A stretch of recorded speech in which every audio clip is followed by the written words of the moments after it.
दोस्तों आज हम बात करने वाले हैं डीएलएड सेकंड सेमेस्टर के वर्तमान भारतीय समाज और प्रारंभिक शिक्षा नामक पेपर की।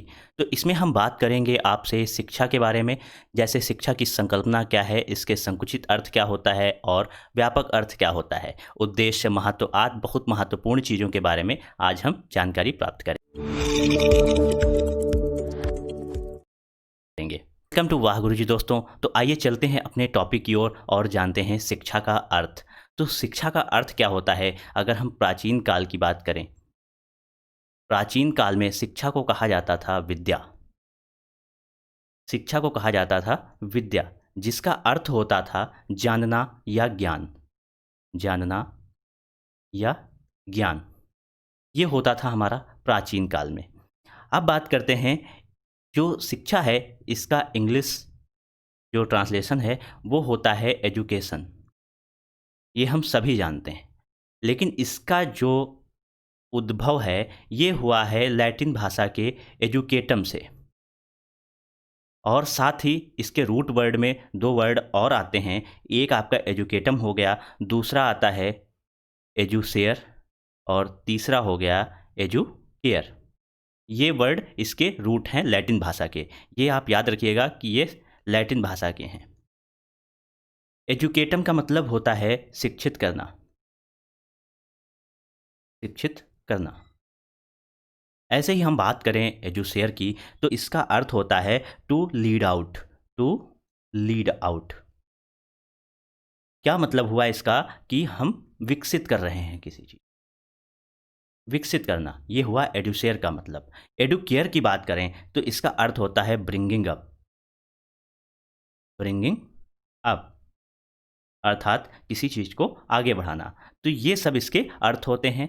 तो एजुकेशन से किससे आया? एजुकेटम, एजुसेयर और एजुकेयर से। तो इस प्रकार से हमने ये देख लिया है। अब आइए बात कर लेते हैं शिक्षा का संकुचित अर्थ क्या है। संकुचित मतलब बहुत ही कम जगह में, अर्थात बहुत ही छोटा अर्थ, एक लिमिटेड जिसको बोल सकते हैं हम। तो संकुचित अर्थ क्या है? वहाँ जहाँ पर शिक्षा सिर्फ स्कूली शिक्षा तक सीमित रहती है। संकुचित अर्थ में स्कूली शिक्षा ही आती है। स्कूली शिक्षा का तात्पर्य आपका स्कूल से भी है, चाहे वो कॉलेज हो या कोई विश्वविद्यालय क्यों ना हो, जहाँ पर आपको एक वातावरण दिया जा रहा है, जहाँ पर एक आपको निश्चित टाइमिंग दी जा रही है और आपको ज्ञान दिया जा रहा है प्रॉपर वे में, वहाँ पर इसका संकुचित अर्थ निकलता है शिक्षा का, जहाँ पर हमारा एक शब्द आ जाता है स्कूली शिक्षा। अब बात कर लेते हैं इसमें हम शिक्षा का व्यापक अर्थ क्या है। तो शिक्षा का व्यापक अर्थ जहाँ आ जाता है वहाँ पर बात आ जाती है शिक्षा जो है, शिक्षा क्या है? जन्म से मृत्यु तक चलने वाली रहती है। जन्म से मृत्यु तक, जिसे हम एक शब्द में क्या कह सकते हैं? इसे हम कह सकते हैं जीवन पर्यंत। ठीक है, क्योंकि हम बचपन से ही कुछ ना कुछ सीखना स्टार्ट कर देते हैं और यह जब तक हमारी मृत्यु नहीं हो जाती है तब तक चलता रहता है। हम जीवन भर कुछ ना कुछ जरूर सीखते रहते हैं। तो यह जो है आजीवन चलने वाली प्रक्रिया होती है। हम समाज से भी कुछ ना कुछ सीखते रहते हैं। तो ये हमारा हो जाता है शिक्षा का व्यापक अर्थ। यहीं पर बात आती है शिक्षा का वास्तविक अर्थ क्या होता है। शिक्षा का वास्तविक अर्थ, शिक्षा का वास्तविक अर्थ। तो वास्तविक अर्थ में जब हम आपके संकुचित अर्थ को और व्यापक अर्थ को मिला देते हैं, वहीं इसका हो जाता है वास्तविक अर्थ। अर्थात वैज्ञानिक दृष्टिकोण से अगर हम देखें तो संकुचित और व्यापक को मिला देने पर हमें ये प्राप्त होता है। संकुचित में आ जाता है आपका विद्यालय और व्यापक में आ जाएगा आपका समाज।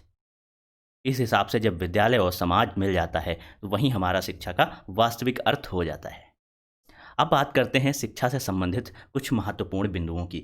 महत्वपूर्ण बिंदुओं में क्या है कि शिक्षा क्या होती है? ये जो है विकास की प्रक्रिया है। विकास की प्रक्रिया है। और हम बात करें तो ये एक सचेतन प्रक्रिया भी होती है। ये ऐसे पॉइंट हैं, अगर आप लघु उत्तरीय में क्वेश्चन आता है या वेरी शॉर्ट में भी आता है, तो लघु उत्तरीय में आता है, तो आप इन्हें कहीं ना कहीं इंक्लूड कर सकते हैं। शिक्षा से संबंधित कोई भी प्रश्न हो उसमें आप अपने अनुसार, विवेकानुसार इसे जो है उसमें इंक्लूड कर सकते हैं। और क्या है, जैसे अभी मैंने बताया है, आजीवन चलने वाली प्रक्रिया है। आजीवन चलने वाली प्रक्रिया है। और यह गतिशील है। अब दो महत्वपूर्ण पॉइंट हम बात करेंगे। एक है यह द्विमुखी, इसे कहते हैं द्विमुखी, और दूसरा पॉइंट होता है ये है त्रिमुखी। कुछ शिक्षा शास्त्रियों ने इसे द्विमुखी कहा है और कुछ ने त्रिमुखी कहा है। तो द्विमुखी में कौन आता है आपका? द्विमुखी किसने कहा है? ये कहा है एडम्स ने। और त्रिमुखी किसने कहा है? ये कहा है जॉन डीवी ने। ये आप याद रखिएगा, एक क्वेश्चन जरूर बन जाता है इससे कि द्विमुखी शिक्षा को किसने कहा है और त्रिमुखी किसको कहा है। कौन सी शिक्षा की प्रक्रिया द्विमुखी है? अर्थात एडम्स ने जो है द्विमुखी प्रक्रिया कहा है और जॉन डीवी ने जो है त्रिमुखी प्रक्रिया कहा है। ये आप याद रखना है, ये दो नाम एक ना एक इसमें से पूछा जरूर जाता है। द्विमुखी शिक्षा प्रक्रिया क्या होती है? अगर हम इसमें बात करें तो इसमें बालक रहता है और शिक्षक रहता है, इसीलिए इससे कहा गया है द्विमुखी, बालक और शिक्षक। त्रिमुखी में क्या हुआ? बालक शिक्षक तो थे ही, साथ में पाठ्यक्रम को भी इन्वॉल्व कर लिया गया। पाठ्यक्रम ये आपको आ जाता है अगर लिखने को, तो इसको बढ़िया से त्रिकोण में दर्शा दीजिए और इसमें एक तरफ बालक लिख दीजिए और शिक्षक लिख दीजिए और पाठ्यक्रम लिख दीजिए। त्रिमुखी प्रक्रिया आपकी हो जाएगी। इस प्रकार से हमने कुछ महत्वपूर्ण बिंदु देखे हैं। फिर बात करते हैं शिक्षा का महत्व क्या है। शिक्षा का महत्व तो चारित्रिक निर्माण में, सबसे पहले चारित्रिक निर्माण में इसका महत्व होता है। फिर हम बात करें तो मानवता का पाठ भी हमें शिक्षा ही पढ़ाती है। मानवता का पाठ, वो चाहे हम समाज के द्वारा सीखें या स्कूली शिक्षा के द्वारा सीखें, अच्छे नागरिक का निर्माण करती है। इसीलिए कहते हैं शिक्षा बहुत ही आवश्यक है, जिससे हमारे देश के नागरिक जो है अच्छे हो सकें और शिक्षित हो सकें। जब शिक्षित होंगे तो वो स्वाभाविक है अच्छे होंगे, मानवता का गुण भी उनमें विद्यमान होगा। तो अच्छे नागरिकों का निर्माण करना भी इसका महत्व है। और सबसे बड़ा पॉइंट है आत्मनिर्भरता। तो ये हो जाता है हमारा शिक्षा का महत्व। लाइन आप लिख सकते हैं, अगर ये लघु उत्तरीय में आ जाता है शिक्षा का महत्व। स्टार्टिंग आप यहाँ से कर सकते हैं कि बिना शिक्षा के मनुष्य जो होता है वह बिना पतवार के नाव के जैसा होता है। तो ये बहुत अच्छी लाइन है जिसको आप कहीं पर भी इंक्लूड कर सकते हैं। फिर हम बात करते हैं शिक्षा के कार्य। शिक्षा के कार्य क्या हैं? इनको मैंने 3 भागों में डिवाइड किया: व्यक्ति संबंधी कार्य, समाज संबंधी कार्य और राष्ट्र संबंधी कार्य। तो सबसे पहले बात कर लेते हैं व्यक्ति संबंधी कार्यों की। तो इसमें हम अगर बात करें तो भावी जीवन की तैयारी, और कौन से पॉइंट हो सकते हैं इसमें, जैसे नैतिक उत्थान, ये सब व्यक्ति संबंधी कार्य रहते हैं। नैतिक उत्थान, मानवीय गुणों का विकास, और भी इसमें कई पॉइंट लिखे जा सकते हैं। आप अपने हिसाब से भी लिख दीजिए जो आपको समझ में आ रहा है कि व्यक्ति संबंधी शिक्षा के कार्य क्या हो सकते हैं। जैसे आत्मनिर्भर बनना भी व्यक्ति संबंधी में ही आएगा। समाज संबंधी कार्य क्या हो सकते हैं? सामाजिक भावना का विकास। अगले पॉइंट की बात करें तो उसमें आ जाएगा उदार दृष्टिकोण होना चाहिए समाज के प्रति। उदार दृष्टिकोण, ये सब मैं पॉइंट बता रहा हूँ, इनको हेडिंग डालकर आप इसके अंतर्गत बहुत सी चीज़ें लिख सकते हैं। तो हम पॉइंट की बात करेंगे, बाकी तो आप लिख ही लेंगे, जिससे आपका समय भी बचेगा और आपको समझ में भी आ जाएगा। हम रटने को नहीं कह रहे हैं, हम आपको एक व्यवहारिक तौर पर कैसे आंसर लिखा जाए इसकी समझ दे रहे हैं। उदार दृष्टिकोण हो गया। फिर आता है साहित्य का ज्ञान।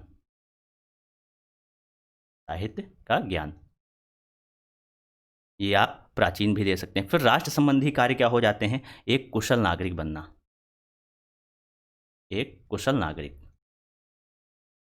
राष्ट्र संबंधी कार्य हो गया भावात्मक एकता। आपकी मर्जी आए तो आप ये डिवाइडेशन कीजिए, वैसे कोई दिक्कत वाली बात नहीं है, आप सीधे भी ये पॉइंट्स को लिख सकते हैं। और लघु उत्तरी में आता है तो आप ज़्यादा से ज़्यादा 5 से 6 पॉइंट लिख दीजिए। अगर आप पॉइंट में लिख रहे हैं और हेडिंग डालकर लिख रहे हैं तो 4 भी बहुत हैं, क्योंकि 2 नंबर का क्वेश्चन होता है, ज़्यादा नहीं लिखना होता है, क्योंकि हमें टाइम को भी देखना पड़ता है।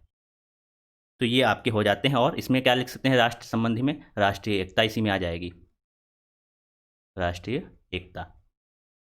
कई पॉइंट लिख सकते हैं इसमें, जैसे राष्ट्रीय अनुशासन हो गया और अधिकार तथा कर्तव्यों का ज्ञान। ये सब हमारा शिक्षा के कार्य होते हैं। कौन कौन से? व्यक्ति संबंधी, समाज संबंधी और राष्ट्र संबंधी। तो अब देख लेते हैं शिक्षा के उद्देश्य क्या हैं। तो शिक्षा के कई उद्देश्य होते हैं, जिनमें सामान्य रहते हैं, कुछ विशिष्ट रहते हैं। सामान्य हो गए, विशिष्ट हो गए और सामाजिक होते हैं। कुछ होते हैं जो वैयक्तिक भी होते हैं। ठीक है, तो इस प्रकार से आप हेडिंग डालकर इनके अंतर्गत लिख सकते हैं, या आप ऐसे ही लिखना चाहते हैं पॉइंट वाइज, तो मैं आपको कुछ सामान्य उद्देश्य बता दे रहा हूँ। जैसे जीविकोपार्जन करना, जीविकोपार्जन, जब शिक्षा लेगा कोई व्यक्ति तभी वह अपनी जीविका चला पाएगा। शिक्षा के माध्यम से आर्थिक स्थिति उसकी मजबूत होगी। अनुकूलन करना या समायोजन करना इसी में आ जाएगा। और बात करें हम उद्देश्यों की, तो आत्माभिव्यक्ति, ये सब इसके मुख्य पॉइंट हैं। आप नोट कर सकते हैं और इसके अंतर्गत भी लिख सकते हैं या सीधे सीधे पॉइंट भी लिख सकते हैं। हेडिंग लिखेंगे तो कम लिखना पड़ेगा और पॉइंट लिखेंगे तो कुछ पॉइंट ज़्यादा लिखना पड़ेगा। अवकाश का उपयोग भी इसी में आएगा। ये सब इसके उद्देश्य होते हैं, सॉरी। तो इस प्रकार से ये हमने देख लिए शिक्षा के उद्देश्य। अब बात कर लेते हैं शिक्षा के प्रकार की। तो शिक्षा के प्रकार जो होते हैं हमारे पास औपचारिक रहता है, अनौपचारिक होता है और दूरस्थ रहता है। तो आइए देख लेते हैं इनमें क्या अंतर रहता है, किस लिए इनको अलग अलग किया गया है और ये हमारे समाज में कौन कौन सी शिक्षा होती है। पहले बात करें हम अगर औपचारिक शिक्षा की, तो जो हमें स्कूलों में शिक्षा दी जाती है वो औपचारिक शिक्षा होती है, जिसके लिए कोई ना कोई उद्देश्य होता है आपका। एक पाठ्यक्रम निश्चित होता है, शिक्षण विधियां होती हैं कुछ, या एक स्थान भी होता है, निश्चित स्थान होता है। जैसे कोई स्कूल है या कॉलेज है, यूनिवर्सिटी है, कुछ भी हो, उसके लिए आपको एक स्थान निश्चित करना होता है। फिर बात करें इसमें समय भी निश्चित होता है और परीक्षाएं होती हैं जिससे हमें प्रमाण पत्र भी मिलता है। ये सब आता है आपका औपचारिक शिक्षा के अंतर्गत। विद्यालय हो गए, पुस्तकालय हो गए, संग्रहालय हो गए, ये सब जो है हमारे औपचारिक शिक्षा के ही साधन हैं। इनकी विशेषताओं की बात करें तो ये होती हैं, देखिए, एक तो आप लिख सकते हैं योजनाबद्ध होती हैं, कि ये पाठ्यक्रम है हमें और ये हमारा इसके लिए उद्देश्य रहेगा, ये स्थान है, ये समय है और इस समय पर हमको पूर्ण करना होगा, फिर परीक्षाएं होंगी, फिर प्रमाण पत्र दिया जाएगा। तो एक योजनाबद्ध होता है औपचारिक शिक्षा में। और व्यवस्थित होती हैं, कोई ना कोई स्थान अर्थात शिक्षण संस्थान होते हैं इसके लिए। ठीक है, तो ये सब विशेषताओं में ही आएंगे। और हम विशेषताओं की बात करें तो इसके लक्ष्य निर्धारित होते हैं, जो मैंने अभी उद्देश्य कहा जैसे। फिर निश्चित अवधि होती है, समय बताया मैंने। तो ये सब चीज़ें हैं जो औपचारिक शिक्षा की विशेषताओं में आती हैं। ठीक है, इसका महत्व क्या होता है? महत्व ये रहता है, सबसे बड़ा महत्व तो यही है कि एक आदर्श नागरिक बनाना। ठीक है, आदर्श नागरिक बनाना। फिर हम बात कर लेते हैं अनौपचारिक शिक्षा की। अनौपचारिक शिक्षा में क्या होता है? अनौपचारिक शिक्षा के लिए हमें स्कूलों की आवश्यकता नहीं है। हम जो कुछ भी सीख सकते हैं, कहीं से भी सीख सकते हैं, राह चलते भी सीख सकते हैं। इसमें वही वाला फंडा फॉलो होता है कि जो है जीवन पर्यंत वाला। ठीक है, जैसे हमने व्यापक अर्थ में देखा था, तो अनौपचारिक शिक्षा बिल्कुल सेम वैसे ही होती है। यह जीवन पर्यंत चलती रहती है, यह अनियमित होती है। इसके लिए कोई समय की आवश्यकता नहीं होती है, जब भी चाहें हम कभी भी या आकस्मिक भी सीख सकते हैं। कहीं भी ठोकर लगी हमें तो उससे एक सीख मिल जाती है कि हाँ, हमें रास्ते में सही से चलना चाहिए, देख के चलना चाहिए, वो भी एक शिक्षा ही है। तो वो अनौपचारिक शिक्षा के अंतर्गत आता है। तो इस प्रकार से हम अनौपचारिक शिक्षा के लिए ना हमारा कोई उद्देश्य होता है, ना पाठ्यक्रम होता है, ना कोई स्थान होता है, ना कोई समय हो सकता है। हाँ, खेलते कूदते उठते बैठते कहीं भी कुछ भी सीखा जा सकता है। वो सब आपका अनौपचारिक शिक्षा में आता है। फिर हम बात कर लेते हैं दूरस्थ शिक्षा की। दूरस्थ शिक्षा में क्या होता है? ये एक तरह से अनौपचारिक शिक्षा ही है, लेकिन इसका एक ये मॉडर्न रूप कहा जा सकता है। दूरस्थ शिक्षा को मॉडर्न रूप कहा जा सकता है। ये किस लिए आई? मान लीजिए आपके सामने कुछ व्यक्तिगत परिस्थितियां हैं जिससे आप जो है औपचारिक शिक्षा नहीं ले पाए हैं, तो उसके लिए आपके लिए दूरस्थ शिक्षा की व्यवस्था की गई। इसमें क्या होता है, कुछ इंस्टीट्यूट बनाए गए हैं जो आपको कुछ पाठ्यक्रम प्रोवाइड कराते हैं। आपको वहाँ जाने की आवश्यकता नहीं होती है, आप कहीं भी रह करके उसको पढ़ सकते हैं और वो परीक्षाएं पास करके एक अपना सर्टिफिकेट भी ले सकते हैं। इसको हम क्या कहते हैं? मुक्त शिक्षा भी कहते हैं। मुक्त शिक्षा या मुक्त अधिगम, ये सब इसी के नाम हैं। स्कूल से बाहर की शिक्षा, स्कूल जाना नहीं होता है लेकिन आप शिक्षा फिर भी लेते रहते हैं, तो ये सब दूरस्थ शिक्षा के अंतर्गत आता है। सबसे बड़ी संस्था इसमें इग्नू है, जो दूरस्थ शिक्षा कार्यक्रम चलाती है। वहाँ से हम हर प्रकार की डिग्री ले सकते हैं घर पे पढ़ाई करके। तो दूरस्थ अर्थात दूर से शिक्षा, इसकी विशेषताएं क्या होती हैं? यह मुक्त शिक्षा होती है, मुक्त अधिगम होता है, और इसे एक और नाम से जाना जाता है जिसे हम कहते हैं पत्राचार शिक्षा। पत्राचार शिक्षा भी इसे कहते हैं। और इसी का नाम एक और होता है अप्रत्यक्ष शिक्षा। ये सब देखिए नाम से ही प्रतीत होता है कि ये दूरस्थ शिक्षा के ही नाम हैं, अप्रत्यक्ष शिक्षा कह लीजिए। तो ये महत्वपूर्ण पॉइंट थे जो मैंने आपको बताए हैं। अब देख लेते हैं कुछ ऐसी लाइंस और कुछ ऐसे वाक्य जो आप कहीं भी शिक्षा से रिलेटेड टॉपिक आता है, मान लीजिए कोई क्वेश्चन पूछा जाता है, तो उसमें आप लिख सकते हैं जिससे आपको अच्छे मार्क्स मिल सकें, आपका उत्तर जो है अच्छा लगे पढ़ने में भी और देखने में भी। देखने में कैसे लगेगा? आप इसे हाईलाइट करके इन लाइनों को उसमें समाहित कर सकते हैं। जैसे मैं आपको एक लाइन बता रहा हूँ, प्रत्येक राष्ट्र का सबसे पवित्र एवं राष्ट्रीय दायित्व, ये क्या है? ये आपकी शिक्षा है। ठीक है, ये लाइन आप कहीं भी इंक्लूड कर सकते हैं जहां भी शिक्षा का नाम आता है। फिर बात करें सा विद्या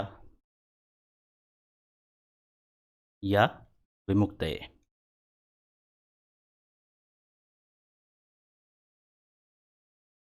ऐसी कुछ और पंक्तियों की बात करें, विद्या ददाति विनयम, विद्या ददाति विनयम, विद्याहीनम पशुभिः समाना। बहुत ही अच्छी लाइन है, आप कहीं भी इसको लिख सकते हैं, हाईलाइट करके लिख देंगे, बहुत ही शानदार आपका उत्तर माना जाएगा। विद्याहीनम पशुभिः समाना, विद्याहीन जो होते हैं वो पशु के समान होते हैं। और ज्ञानम मनुजस्य तृतीय नेत्रम, ज्ञान जो है मनुष्य का तृतीय नेत्र है। कितनी अच्छी लाइन है। तो ये सब आप लघुत्तरीय या अतिलघु उत्तरीय किसी में भी शिक्षा से रिलेटेड आता है क्वेश्चन, तो अपने विवेकानुसार इन पंक्तियों को उसमें इंक्लूड कर दीजिए, आपका उत्तर बहुत ही अच्छा लगेगा देखने में भी और पढ़ने में भी। तो दोस्तों, उम्मीद करते हैं आपको हमारी वीडियो पसंद आई होगी, तो प्लीज़ इसे लाइक कीजिए और दोस्तों के साथ शेयर ज़रूर कीजिए, और चलते चलते हमारे चैनल को सब्सक्राइब कर लीजिए।